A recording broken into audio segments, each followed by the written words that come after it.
BJP Bilkis Bano के रेपिस को छोड़कर बीजेपी आज रेपिस के साथ खड़ी हुई है, चाहे वो सरकार में हो, सेंटर में हो या स्टेट में हो। उस वक्त जब बीजेपी नरेंद्र मोदी मुख्यमंत्री थे, उस जो माहौल था गुजरात में, बड़ा ही खराब माहौल था। बीजेपी ने ही इन रेपिस को छुड़ाया जिन्होंने बिल्किस बानो से जुल्म किया। गुजरात में बीजेपी की सरकार रेपिस की मदद करने का काम कर रही थी। उस वक्त की बीजेपी की सरकार, जब मुख्यमंत्री नरेंद्र मोदी थे, उन्होंने उन खातियों का साथ दिया था, उन रेपिस का साथ दिया था।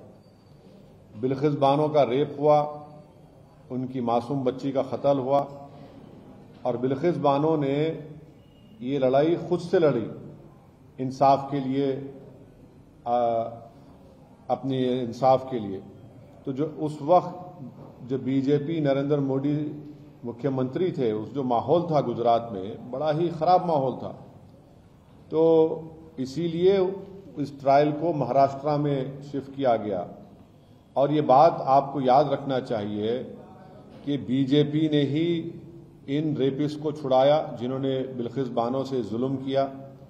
बीजेपी के लोगों ने उनके गलों में गुलाब का हार डाला और इससे बीजेपी की महिलाओं के लिए जो लड़ाई है, जो इंसाफ की बात करती है, वो बीजेपी एक्सपोज हो जाती है।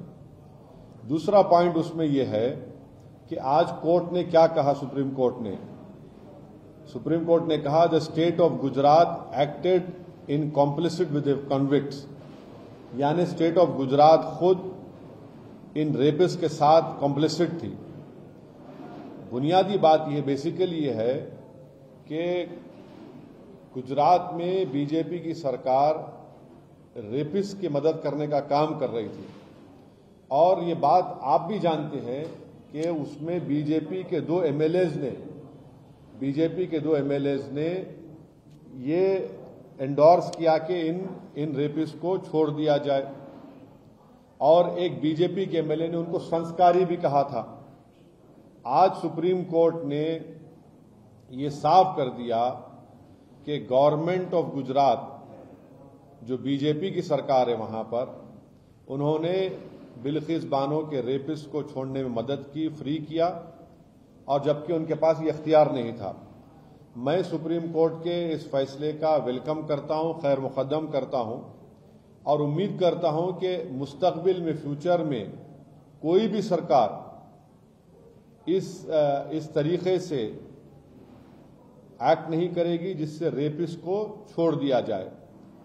रेपिस जो होते हैं महिलाओं के, उनको ये मालूम होना चाहिए कि उनके पास कोई इम्यूनिटी नहीं है। और अगर कोई रेपिस ये समझ लेगा कि मेरे पास एक रूलिंग पार्टी का आइडियोलॉजी का मैं मानने वाला हूं तो मुझे सरकार छोड़ देगी, वो उनको ये समझ जाना चाहिए कि पॉलिटिकल आइडियोलॉजी से आपको नहीं छूट मिलेगी। और आखिरी बात यह है कि इस तमाम चीजों में हम यूनियन होम मिनिस्ट्री के रोल को भूल जा रहे हैं। यूनियन होम मिनिस्ट्री के आज जो वजीर हैं जनाब अमित शाह, उन्होंने अप्रूवल दिया था इनका रिमिशन और प्रीमेच्योर रिलीज के लिए, और एक जुलाई 11, 2022 का लेटर है यूनियन होम मिनिस्ट्री का। हम पूछना चाह रहे कि क्यों अमित शाह की होम मिनिस्ट्री ने इस तरह लेटर दिया। तो इससे बात साफ जाहिर होती है कि नरेंद्र मोदी जो नारी शक्ति की बात करते हैं, ये सिर्फ जुमलेबाजी है और इन्होंने यहां पर बिल्किस बानो के रेपिस को छोड़ने का जो काम किया, इससे एक्सपोज होते हैं। बताइए बुलडोजर कहां चला गया, ठोक देंगी पॉलिसी कहां चले गई। बीजेपी बिल्किस बानो के रेपिस को छोड़कर बीजेपी आज रेपिस के साथ खड़ी हुई है, चाहे वो सरकार में हो, सेंटर में हो या स्टेट में हो। बीजेपी की सरकार ने इनको छोड़ा, और क्यों छोड़ा? इलेक्शन से पहले छोड़ा, गुजरात के विधानसभा के चुनाव से पहले। अब बीजेपी इस जजमेंट के बाद खामोश क्यों है? बीजेपी आज बीजेपी को खामोशी छोड़नी चाहिए। हम ये डिमांड करते हैं कि बीजेपी और नरेंद्र मोदी की सरकार बिल्किस बानो से माफी चाहे, क्योंकि सुप्रीम कोर्ट ने ये कह दिया है कि आप, माने सुप्रीम कोर्ट के वर्ड्स क्या हैं, the state of Gujarat acted in complicit with the convicts. तो मेरा डिमांड यह है कि नरेंद्र मोदी की सरकार बिल्किस बानो से माफी मांगे, उनको अपोलोजाइज करे।